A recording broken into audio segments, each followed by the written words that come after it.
Vamos abrir as nossas Bíblias no livro de Atos dos Apóstolos, no capítulo de número 10. Aliás, capítulo 11.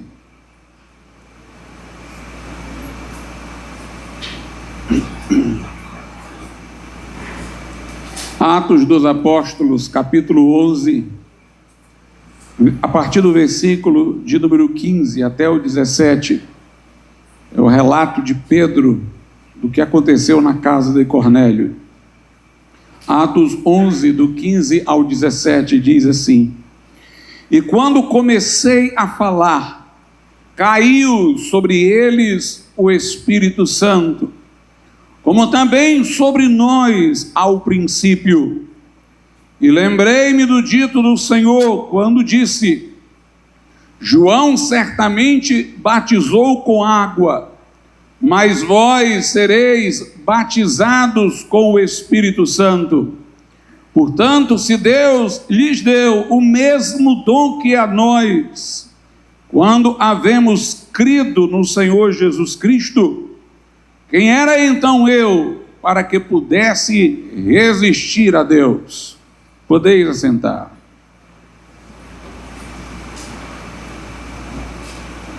Meus amados irmãos, nós cremos firmemente na Bíblia Sagrada como única regra de fé e de prática. A experiência, ela não é fonte de doutrina. Não é porque algo tenha acontecido com alguém, ou só por isso, que todos devem esperar a mesma coisa.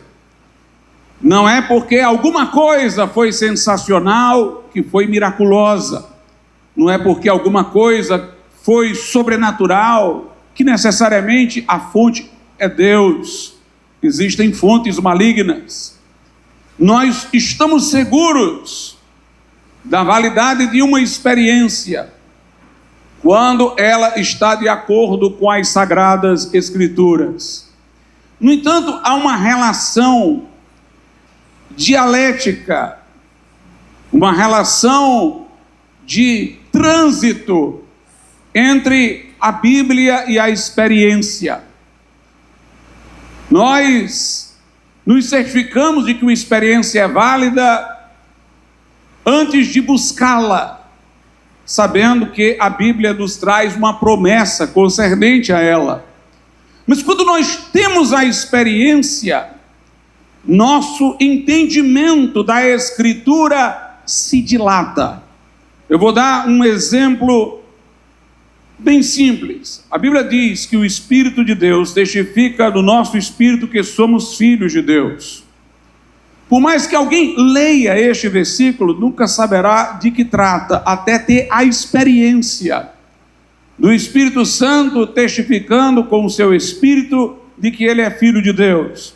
E eu tenho certeza que quando a pessoa tiver esta experiência, ela terá uma ampliação do seu entendimento da Escritura, do próprio versículo que fala acerca disso.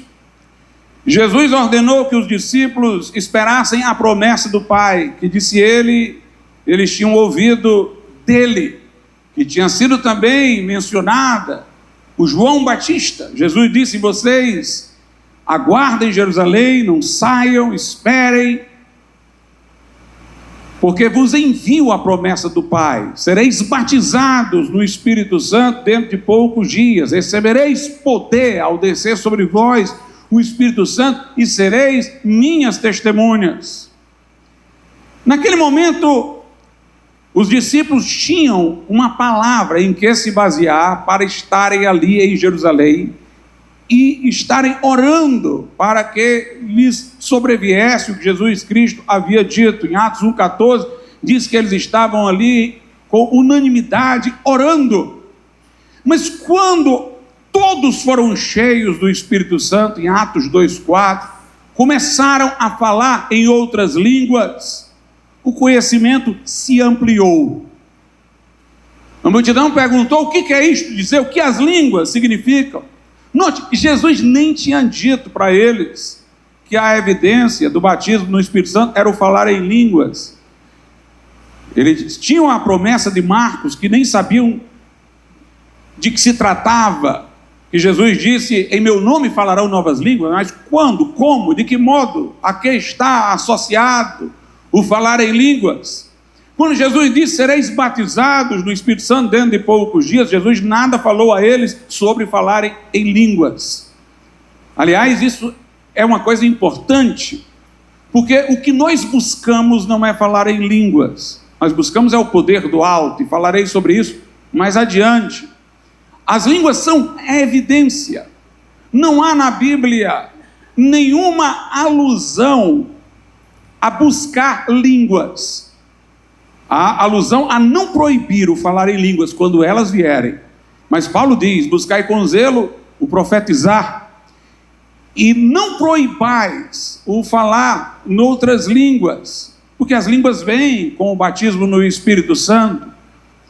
Nós devemos procurar os dons, a evidência do batismo no Espírito Santo o acompanha. Nós devemos buscar o poder do alto. Jesus só falou com os discípulos sobre poder: recebereis poder ao descer sobre vós o Espírito Santo, sereis minhas testemunhas, tanto em Jerusalém como em toda a Judéia, Samaria e até os confins da terra. Mas eles foram tão surpreendidos quanto os que o ouviram, quando eles, cheios do Espírito Santo, começaram a falar línguas que não conheciam, segundo o Espírito lhes concedia que falassem. E Pedro, indagado sobre o que aquilo, as línguas, queriam dizer, significavam, ele naquele momento teve uma ampliação do entendimento da Escritura.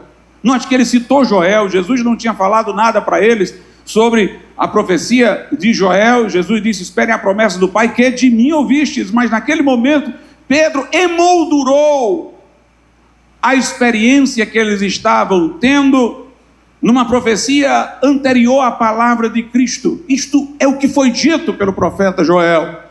Estava compreendendo que o falar em línguas, que os 120 todos falaram ao serem cheios do Espírito Santo, era a evidência daquela experiência. Isto, falar em línguas, significa o cumprimento da profecia de Joel: nos últimos dias, diz o Senhor, derramarei do meu Espírito sobre toda a carne. A experiência trouxe mais luz sobre as Escrituras.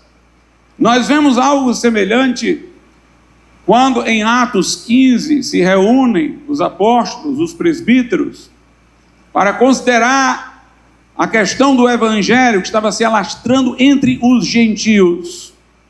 E alguns judeus queriam impor aos gentios cargas da tradição judaica que não precisavam eles levar. E ali se discutiu também que eles tinham direito aos mesmos privilégios da graça através do evangelho. É interessante que a reunião começa com testemunhos, começa com experiência. Pedro vai falar que ele teve a visão que o orientou a ir à casa de Cornélio, e que quando lá pregou, Deus derramou o Espírito Santo sobre eles, como também sobre os discípulos havia feito. Em Atos 15 diz assim a Bíblia, do versículo 8, Pedro fala: e Deus, que conhece os corações, lhes deu testemunho, dando-lhes o Espírito Santo, assim como também a nós. Ele conta a experiência e conclui: cremos que seremos salvos pela graça do Senhor Jesus, quer dizer, tanto judeus como gentios. E aí Paulo vai começar o seu relato. Paulo foi chamado no seu encontro com Jesus no caminho de Damasco para levar o evangelho aos gentios. Paulo se juntou a Barnabé para pregar aos gentios e foi comissionado pela igreja de Antioquia para sair em missão entre os gentios. Paulo fala de tudo o que aconteceu. De certa maneira, irmãos, eles já deveriam saber disso. O próprio Pedro, quando citou Joel no dia de Pentecostes, mostrou que os privilégios do Evangelho são para todos, derramarei do meu Espírito sobre toda a carne.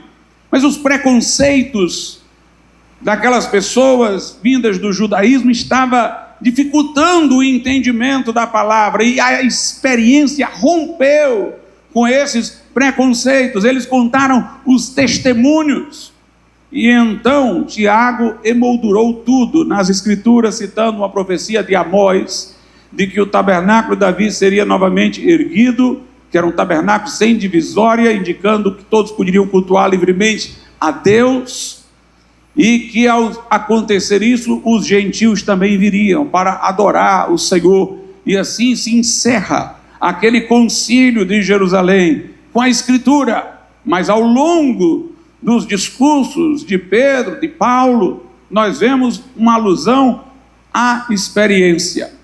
Nós temos que ter um cuidado duplo.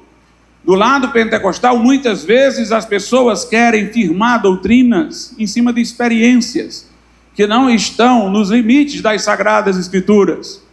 Eu vejo inúmeras dessas pessoas que têm uma teologia sobre guerra espiritual, falando sobre demônios, sobre o diabo, sobre a luta espiritual com eles, com uma linguagem que não tem nada a ver com a Bíblia, com uma extensão de conhecimento para além da Bíblia, que decorre de uma pretensa experiência que tiveram, fizeram isso, e funcionou, e deu certo. Lá no Apocalipse, numa das cartas de Jesus às igrejas, Jesus diz assim: eu tenho contra ti que tem alguns que estão se aprofundando nas coisas de Satanás, é mais ou menos isso, estão querendo descobrir coisas sobre o diabo, além da Bíblia. A Bíblia nos ensina a lidar com demônios expulsando-os, com o diabo resistindo. Não nos dá muito conhecimento sobre eles, nós não temos nem um detalhamento de como eles caíram, de como anjos foram transformados em demônios, e não devemos ter uma curiosidade que ultrapasse as Escrituras sagradas.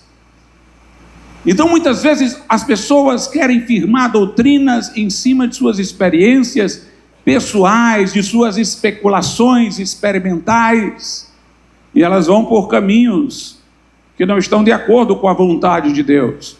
Mas, do outro lado, nós temos os tradicionais, como assim normalmente foram chamados no passado, que não acreditam na atualidade dos dons, do batismo do Espírito Santo, geralmente confundem o batismo do Espírito Santo com a experiência de regeneração, e desenvolvem uma teologia para dizer que houve um tempo fértil em milagres, mas que cessou. Aí eles discordam, uns dizem com a morte do último apóstolo, outros dizem com a formação do cânon no Novo Testamento, outros dizem com a destruição de Jerusalém no ano 70 depois de Cristo.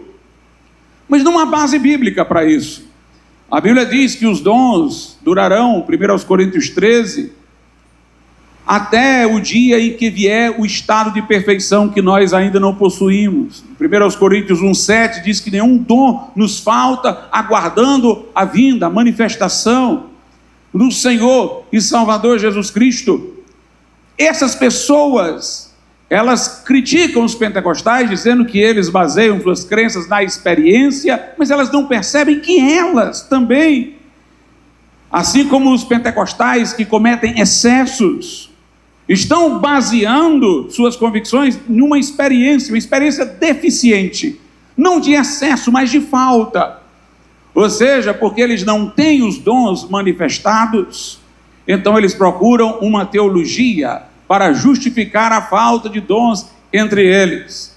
Aliás, irmãos, é um dos grandes desafios ao ser humano, é que o ser humano não gosta de não ter razão, ele não gosta de se retratar, ele não gosta de atribuir a si mesmo a culpa. Então, aqueles que cometem excessos não querem ser tidos como pessoas fanáticas e vão à procura de justificativas bíblicas sem pé e sem cabeça, sem nenhuma referência. E também nós temos aqueles que querem justificar o que está ausente, uma experiência deficiente. E aí eles, em vez de concluírem que alguma coisa está errada porque não estão vendo os dons, eles preferem justificar a si mesmos e criar uma teologia para justificar a ausência de dons. A postura correta que moveu o movimento Azusa e os grandes avivamentos foram daqueles irmãos que leram a Escritura, viram que estavam aquém do que ela retrata como experiência normal do crente. E eles, em vez de buscarem uma teologia para justificar o que lhes faltava, eles se incomodaram, eles se perturbaram, eles se desafiaram a buscar uma renovação. E Deus foi fiel e os honrou quando oraram, quando clamaram, e trouxe poderosos avivamentos na história da igreja. Então, nós temos entendimento de que a Escritura é nossa regra de fé e prática, mas dizer isso não quer dizer estar ausente a experiência.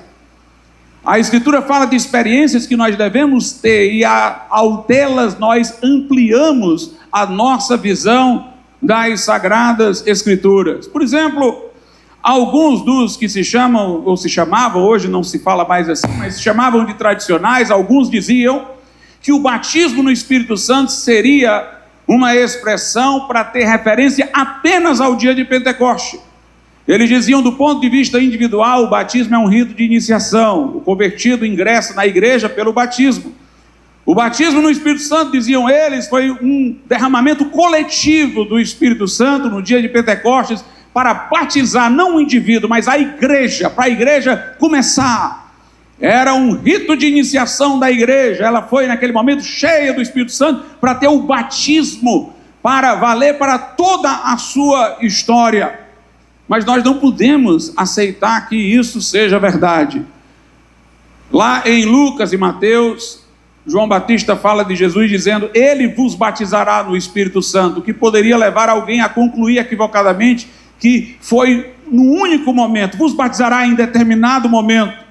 Mas João já fala diferente. No Evangelho de João, capítulo de número 1, versículo de número 33, diz assim: e eu não o conhecia, diz João Batista, mas o que me mandou a batizar com água, esse me disse: sobre aquele que vires descer o Espírito e sobre ele repousar, ou seja, Cristo, esse é o que batiza no Espírito Santo. Note, não é o que batizará, como se fosse um evento único, é o que batiza, é o ofício de Jesus. Jesus é o que batiza, é algo que ele está fazendo, que ele continua fazendo. A própria profecia de Joel, que Pedro citou no dia de Pentecostes, deixa claro isso. Pedro diz: está se cumprindo aqui o que foi dito: nos últimos dias derramarei do meu Espírito sobre toda a carne. Só estavam ali judeus. Ainda faltava, portanto, isto ser derramado sobre os gentios. E nos últimos dias, como nós poderíamos imaginar, irmãos, que cessou o tempo de milagre nos últimos dias, e nós estamos depois dos últimos dias? Os últimos dias, pela própria expressão, não é algo que fica superado por dias que se seguem. Nós estamos nos últimos dias, é um período, não um dia, é o período que se caminha para o final, e o derramamento do Espírito seria para toda a carne.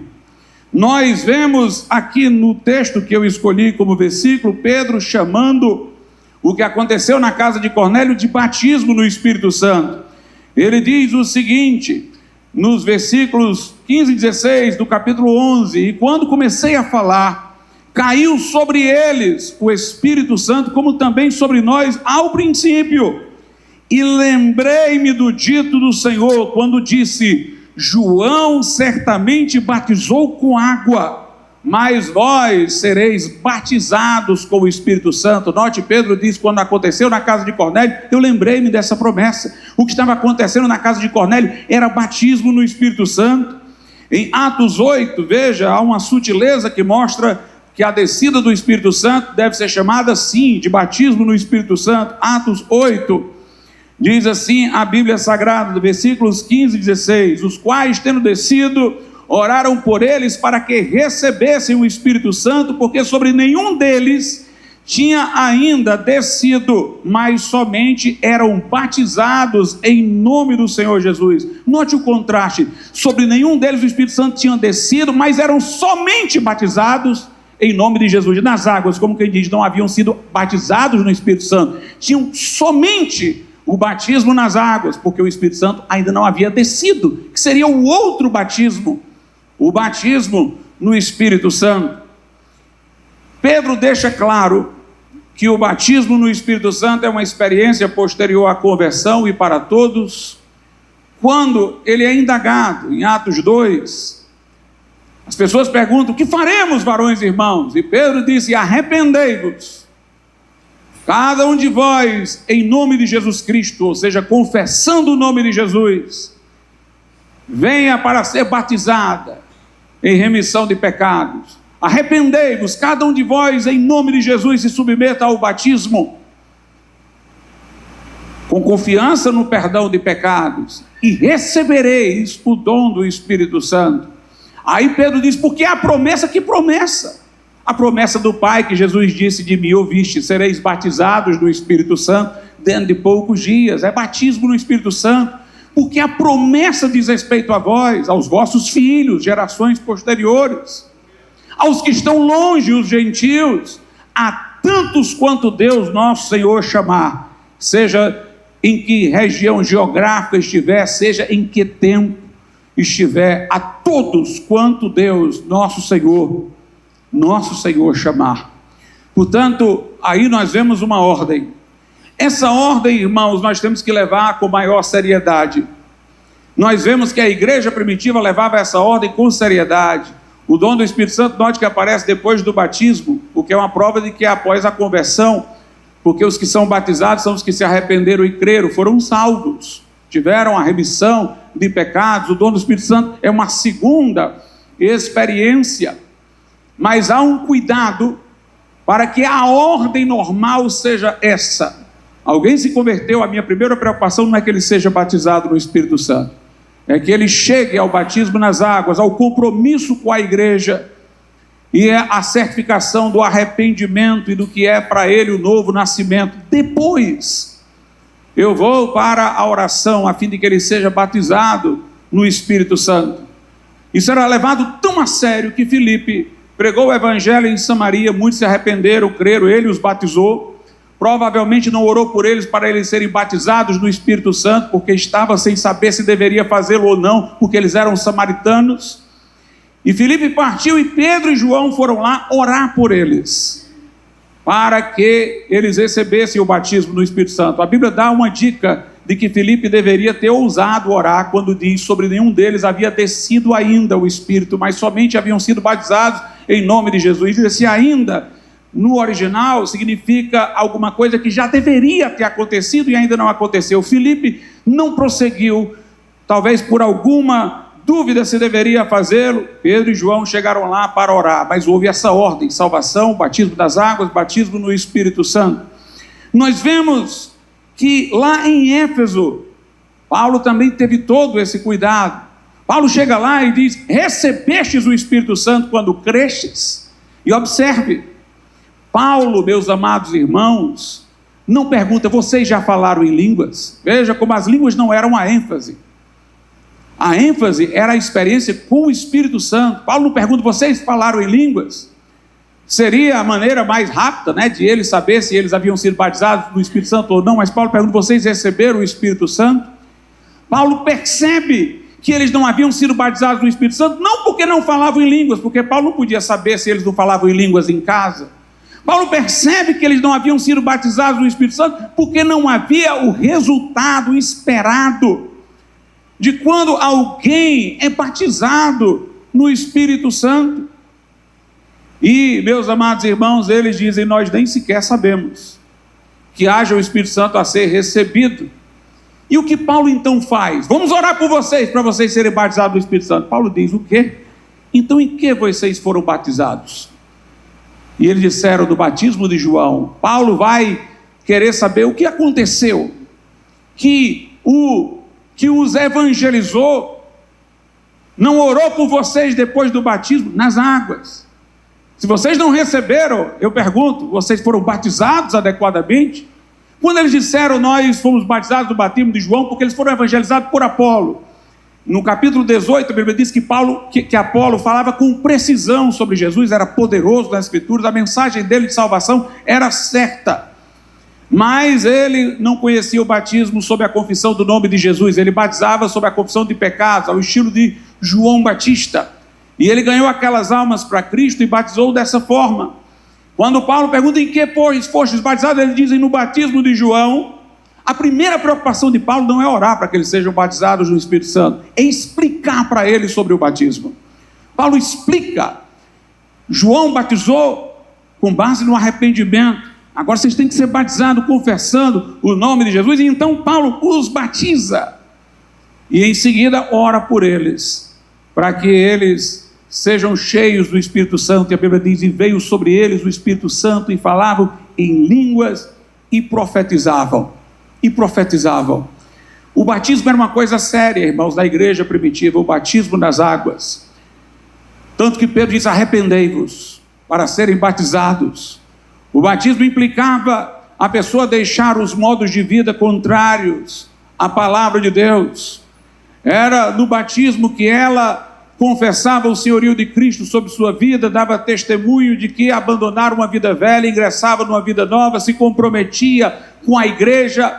Por isso que Paulo teve todo o cuidado de explicar o batismo, só orar por eles pelo batismo no Espírito Santo. Após o batismo em água, teve essa preocupação, porque o batismo era uma coisa importante.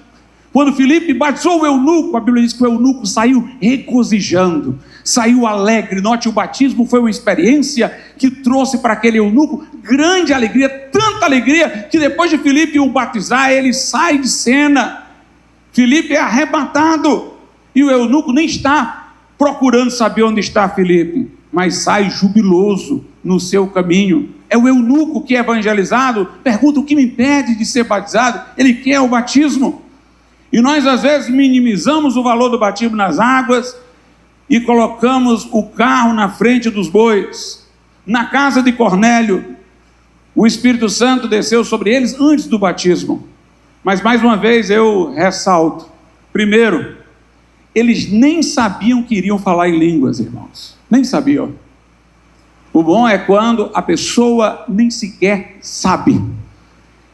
Eles apenas viram, durante a pregação de Pedro, que Jesus foi ungido com o Espírito Santo e poder, e que agora os que se convertem têm a mesma missão de Jesus, então também devem ser ungidos com o Espírito Santo e poder. Creram nisso, e o Espírito Santo desceu sobre eles.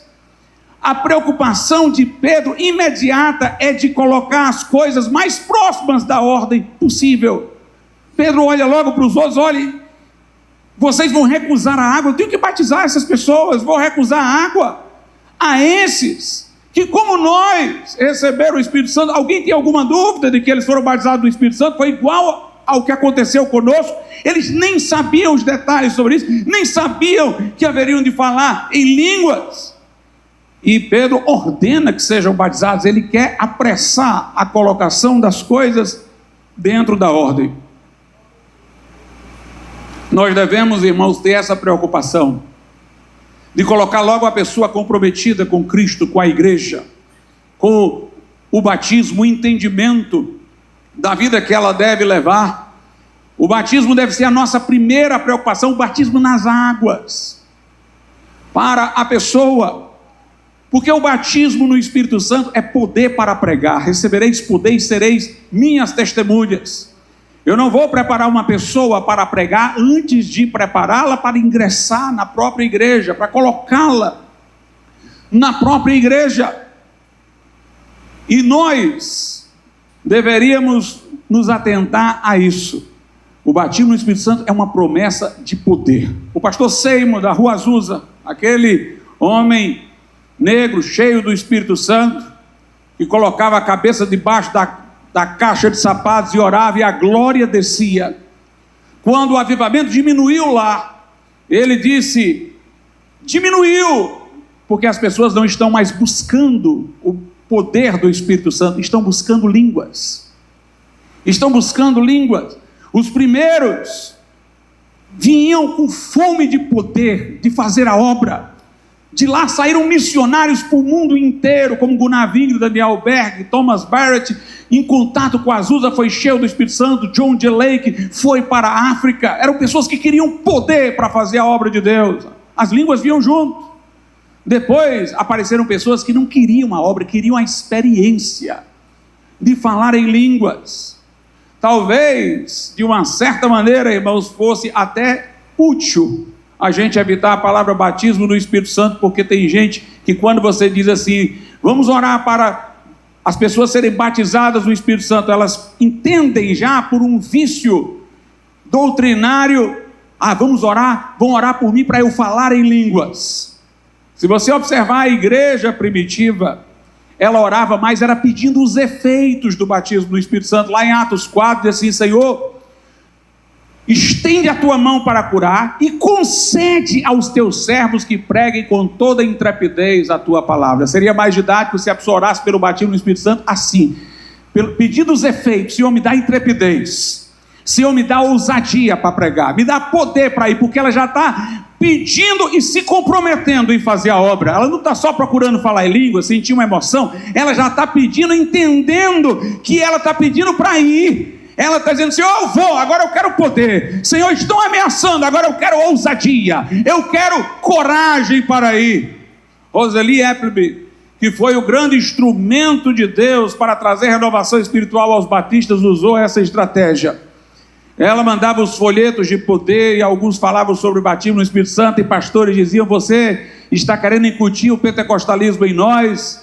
Aí ela começou a dizer o seguinte, olha, vamos fazer o seguinte, não busque o batismo no Espírito Santo não, mas busque poder. Você não quer poder para fazer a obra? Você não quer ousadia? Você não quer intrepidez? Peça a Deus isso. O Espírito Santo pode lhe dar, e você crê que o Espírito Santo pode lhe dar ousadia, que o Espírito Santo pode lhe dar um poder sobrenatural? Aí o pastor dizia, eu creio. Peça isso, se arrisque. E muitos pediram e foram batizados no Espírito Santo, com a evidência de falar em outras línguas, irmãos. Não é só falar em línguas, é o poder de Deus. No dia de Pentecostes nós focamos só no fato de que os discípulos falaram em línguas, mas meus irmãos, eles deveriam estar tão ousados, fazendo coisas tão incomuns para a timidez daquele grupo, que o povo dizia, eles estão embriagados. Eles estão embriagados. A multidão dizia perplexa, a multidão estava perplexa, estão embriagados. Houve um duplo milagre, eles falaram línguas desconhecidas, as pessoas de várias regiões ouviam na sua própria língua. Note, ali não foi só falar em línguas, ali foi um milagre de audição, ali foi um fervor, eles estão como embriagados, falando das grandezas de Deus. Lá na casa de Cornélio, veja como Lucas faz questão de não limitar só as línguas. Diz, e caiu sobre eles o Espírito Santo, e os judeus que eram da circuncisão se maravilharam de que sobre os gentios também se derramasse o dom do Espírito Santo, porque os ouviam falar línguas e magnificar a Deus. Lucas quer dizer, eles não estavam só falando em línguas, eles estavam olhando para o céu, eles estavam magnificando. Um espírito de louvor, um espírito de adoração estava sobre eles. Em Atos 8, quando Pedro e João oram pelos de Samaria, a Bíblia diz que eles recebem o Espírito Santo. Lucas não fala que eles falaram em línguas, mas diz que Simão, o mágico, viu que pela imposição de mãos era dado o Espírito Santo. Ele viu alguma coisa. Eu concluo que ele viu línguas, mas eu acho que Lucas poderia ter dito que eles falaram em línguas, mas Lucas colocou que ele viu, porque ele viu muito mais do que línguas. Eu não sei o que foi que ele viu, mas não foi só línguas, tinha mais coisas lá. Ele viu pessoas ali agindo diferente, ele viu pessoas ali cheias do poder de Deus, ele viu alguma coisa maravilhosa, que aquele homem que não queria compromisso com Deus, mas gostava do sensacionalismo, ofereceu dinheiro e disse, me dê também essa capacidade de impor as mãos, e alguém recebeu o Espírito Santo. E Pedro disse a ele que ele estava em grave pecado com aquela proposta maligna. Se você observar lá em Éfeso, Paulo não pergunta, como eu disse, se eles falaram em línguas. Paulo está sentindo falta de calor, está sentindo falta de poder. Paulo diz, vocês receberam o Espírito Santo quando creram. quando Paulo impõe as mãos sobre eles, no final, eles não só falavam em línguas, eles falavam em línguas e profetizavam. Falavam em línguas e profetizavam. Note, as línguas são a evidência inicial, mas a gente vê muito mais. No dia de Pentecoste, era gente entendendo línguas da sua própria língua nativa, era aquelas pessoas sendo confundidas com embriagadas, era Pedro que há pouco tinha sido um covarde que negou Jesus, se levantando com toda a intrepidez e declarando o pecado da nação, o pecado dos judeus. Nós vemos, meus amados irmãos, lá em Samaria, Simão vendo, ele viu muito mais do que línguas, ele viu coisas gloriosas, ele quis oferecer dinheiro. Na casa de Cornélio foi uma explosão de louvor, falavam em línguas e magnificavam a Deus. Em Éfeso falavam em línguas e profetizavam. Veja como a Bíblia fala sobre o batismo do Espírito Santo do apóstolo Paulo. Atos capítulo de número 9, a partir do verso de número 17. E Ananias foi e entrou na casa, e impondo-lhe as mãos, disse: irmão Saulo, o Senhor Jesus que te apareceu no caminho por onde vinhas, me enviou para que tornes a ver e seja cheio do Espírito Santo.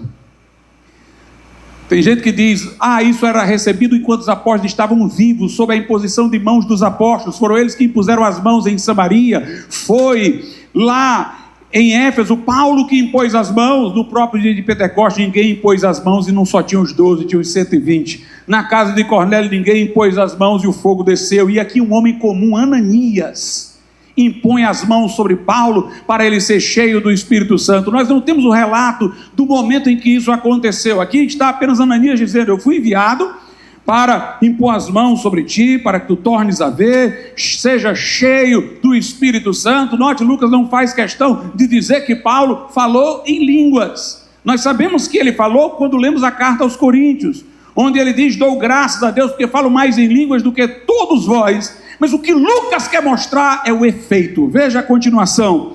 E logo lhe caíram dos olhos como que umas escamas, e imediatamente recuperou a vista, levantando-se foi batizado, e tendo comido ficou confortado, e esteve Saulo alguns dias com os discípulos que estavam em Damasco, e logo nas sinagogas pregava a Cristo, que este é o Filho de Deus. E todos os que o ouviam estavam atônitos e diziam: não é este o que em Jerusalém perseguia os que invocavam este nome? E para isso veio aqui, para os levar presos aos principais sacerdotes. Veja, meus irmãos, Paulo tinha ido para perseguir cristãos, encontrou Jesus, ficou lá numa casa cego. Ananias chegou lá, impôs as mãos, ele foi curado, foi batizado nas águas, foi batizado no Espírito Santo, e Lucas diz: ele começou a pregar.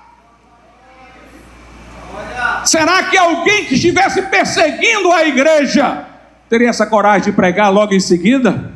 Acabei de me converter, como é que o povo vai achar? O que é que vão achar de mim os crentes? Os incrédulos, o que é que vão achar de mim? Muita gente, irmão, não teria essa coragem, mas o que Lucas quer dizer é que aquele homem foi cheio do Espírito Santo. Foi cheio do Espírito Santo, e o perseguidor, de repente, entra numa sinagoga, com toda a autoridade. Ele que tinha ido para perseguir os crentes, agora está declarando que Jesus é o Filho de Deus.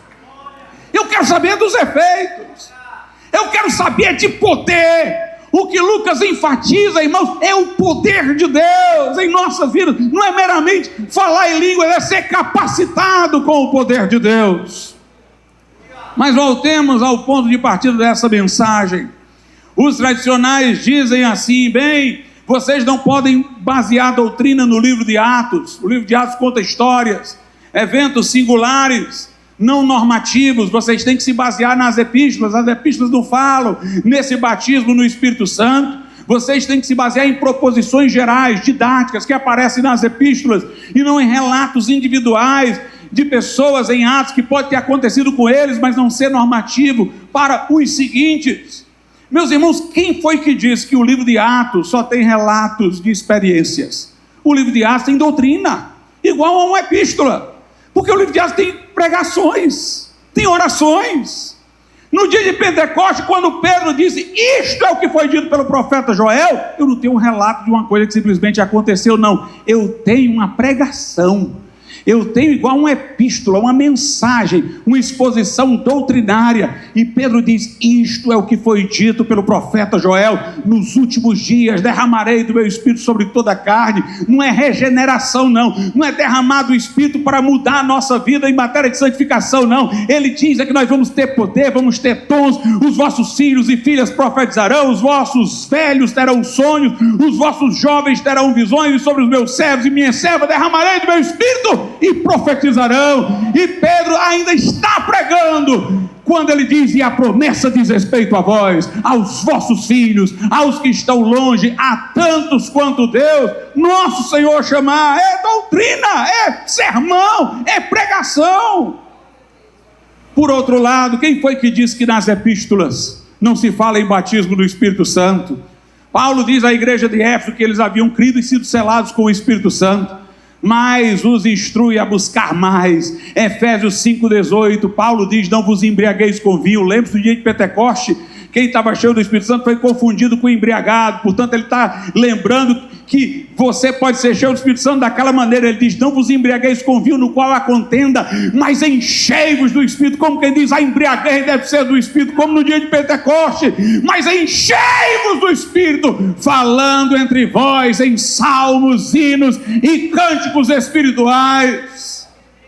Meus amados irmãos, como é que uma pessoa que diz se basear apenas nas epístolas vai lidar com 1 Coríntios 12, 13 e 14? Porque no capítulo 12 Paulo diz, não quero que vocês sejam ignorantes sobre os dons espirituais. Enumera os dons. No capítulo 13 fala de combiná-los com amor. No capítulo 14 estabelece como devem ser exercidos. Imagine uma pessoa ler a Bíblia e considerar 3 capítulos numa epístola como inúteis. Tudo que foi escrito para o nosso ensino foi escrito, diz a Bíblia.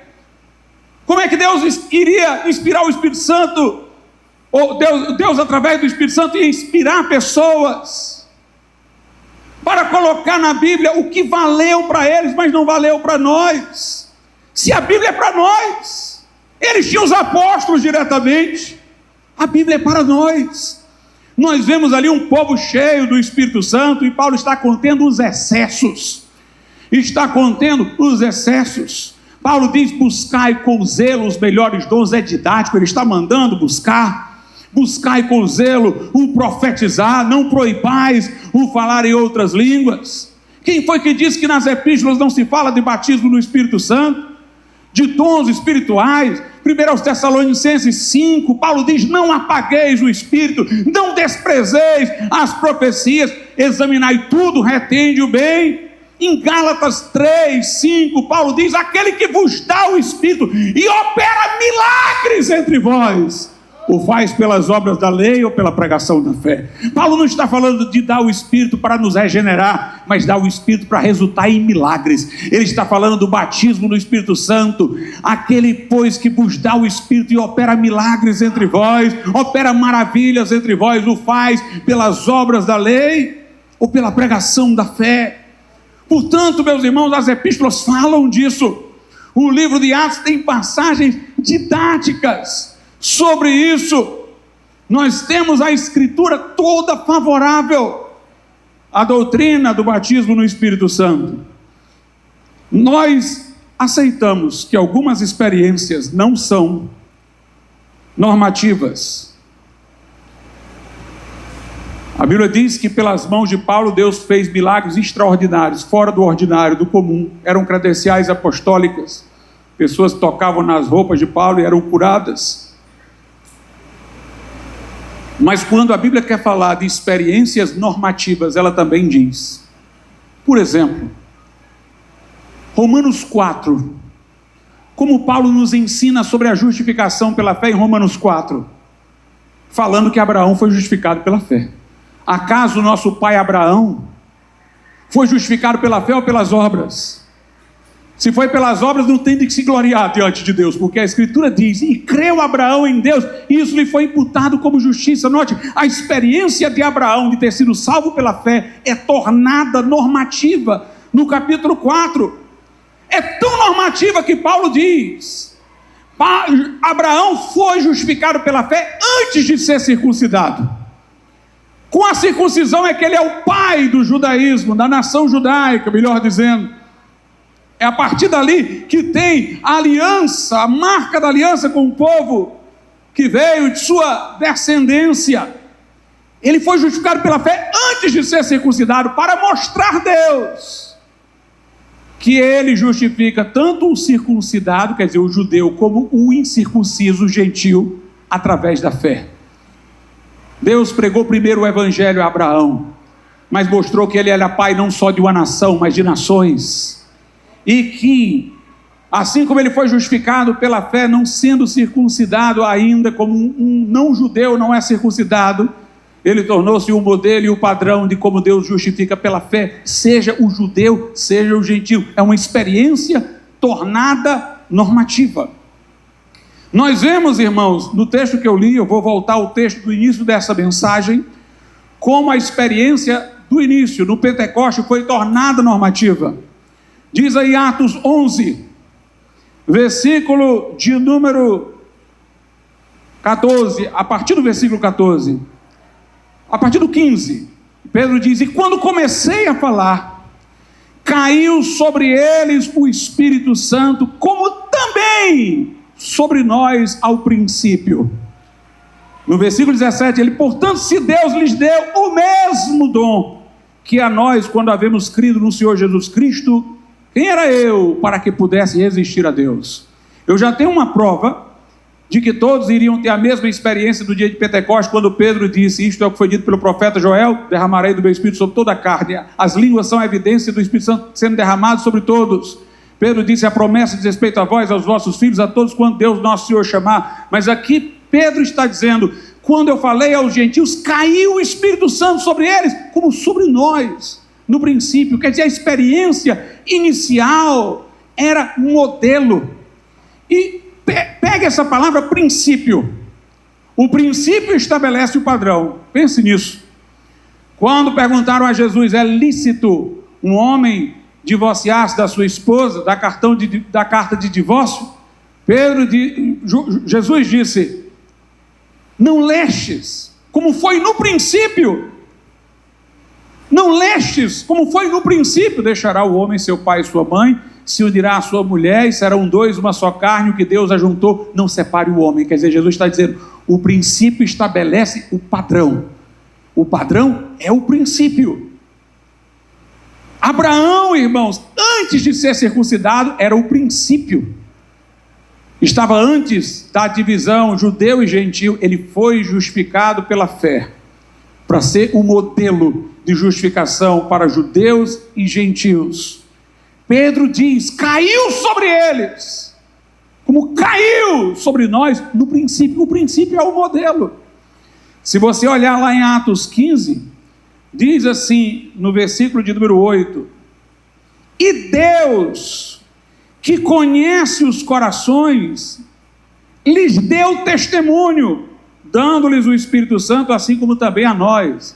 Pedro diz que Deus deu testemunho dos gentios, porque deu o Espírito Santo a eles, da mesma forma que deu aos judeus, com evidência de falar em outras línguas. Essa experiência é tornada normativa, meus amados irmãos.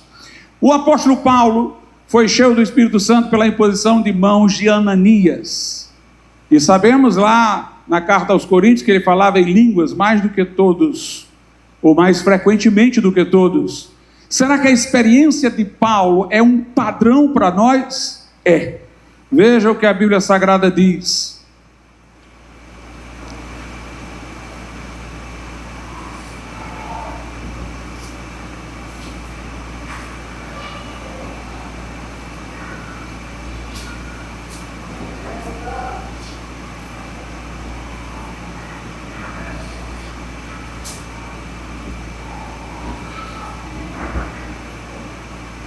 Estou tentando encontrar aqui o versículo, meus irmãos.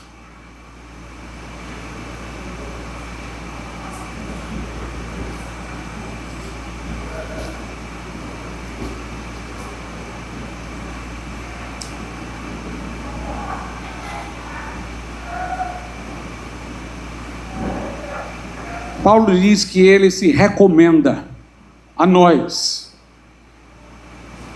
E aí ele fala de todas as coisas em que ele se recomenda a nós. E ele fala nas armas da justiça, à direita, à esquerda, no poder de Deus, no Espírito Santo. Quem encontrou o versículo, me diga por favor. Armas da justiça. Encontrei. 2 aos Coríntios 6. Veja o que Paulo diz a partir do versículo de número 4. Antes, como ministros de Deus, tornando-nos recomendáveis em tudo. O que ele quer dizer com recomendáveis?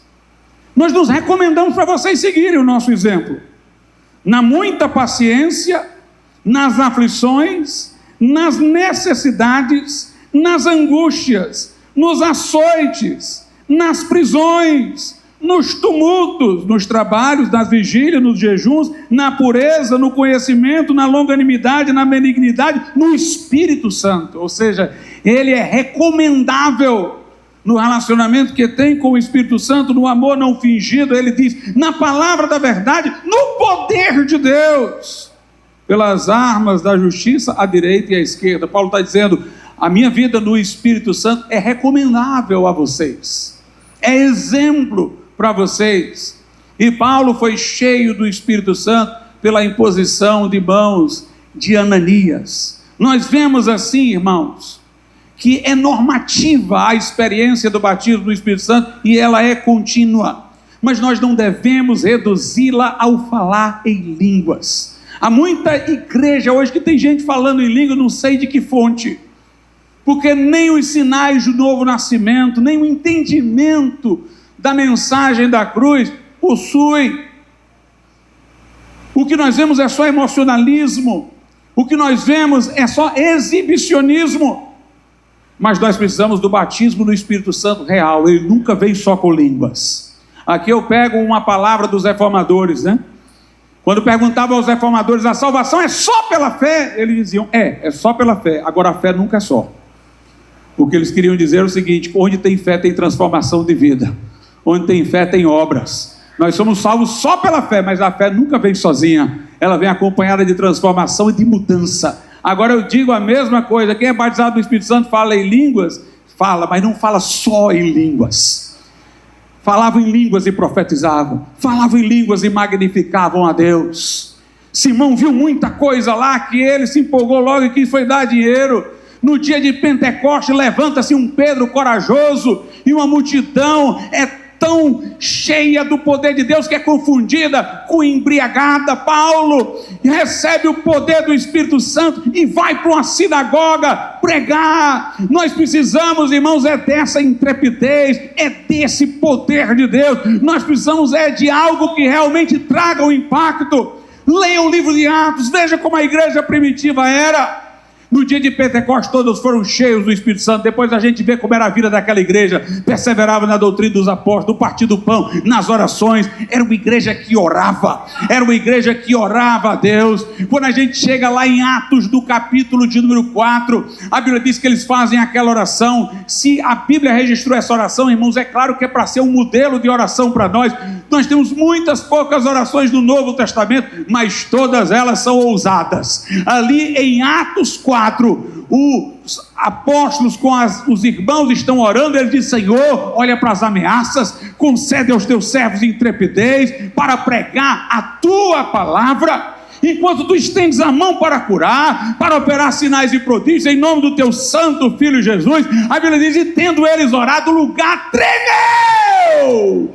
E todos foram cheios do Espírito Santo e começaram a pregar com intrepidez a palavra de Deus. Pastor, me mostra aí um outro versículo do Novo Testamento que tem uma descrição de oração lá em Efésios 3. Eu vou ler só o final. Diz assim, que o nosso Deus é poderoso, aquele que é poderoso para fazer muito mais além daquilo que pedimos ou pensamos, segundo o poder que em nós opera. a Ele seja a glória. Aquela igreja orava, era para que Deus manifestasse o seu poder, para que Deus manifestasse a sua glória. Nós vemos curas não só através de apóstolos como Pedro, como Paulo. Nós vemos Estevão cheio do Espírito Santo e de fé. Ninguém resistia à sabedoria e ao Espírito com que ele falava. Ele operava sinais e prodígios. Nós vemos Filipe, que não era apóstolo, descendo a Samaria, expulsando demônios, fazendo paralíticos andarem pelo poder de Deus,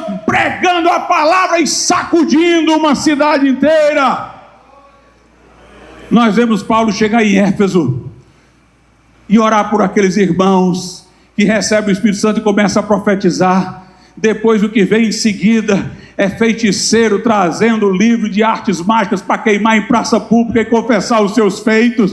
E a Bíblia diz, e a palavra de Deus crescia e prevalecia. Lá em Atos 13 nós vemos como era uma reunião de oração com jejum. Veio uma palavra e diz, separai-me a Barnabé e a Saulo para a obra que os tenho chamado. E eles saem de lá enviados pelo Espírito Santo, e a história é totalmente alterada, porque eles vão no Espírito Santo, querem ir para um lugar errado. O Espírito Santo diz, Paulo me impediu. Aparece uma visão noturna, onde ele vê um homem chamando numa determinada direção, ele vai para lá, Deus dirigindo.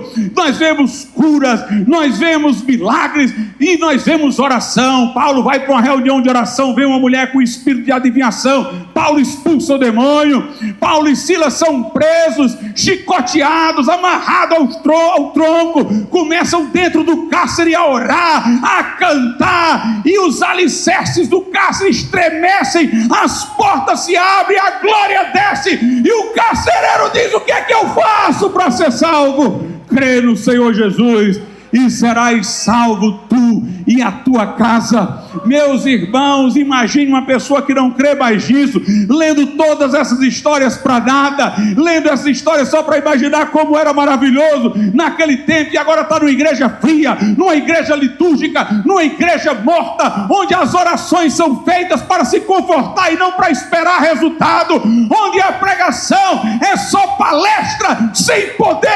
Eu quero é o livro de Atos na minha vida, eu quero é isso na minha vida, eu quero é isso em nossa igreja, irmãos, porque Jesus é o mesmo ontem, hoje e para todo sempre. Ele ainda batiza no Espírito Santo, ele ainda cura o enfermo, ele ainda faz lugar tremer, ele ainda sacode os alicerces do cárcere, ele ainda faz cego ver, surdo ouvir e mudo falar, ainda levanta paralítico.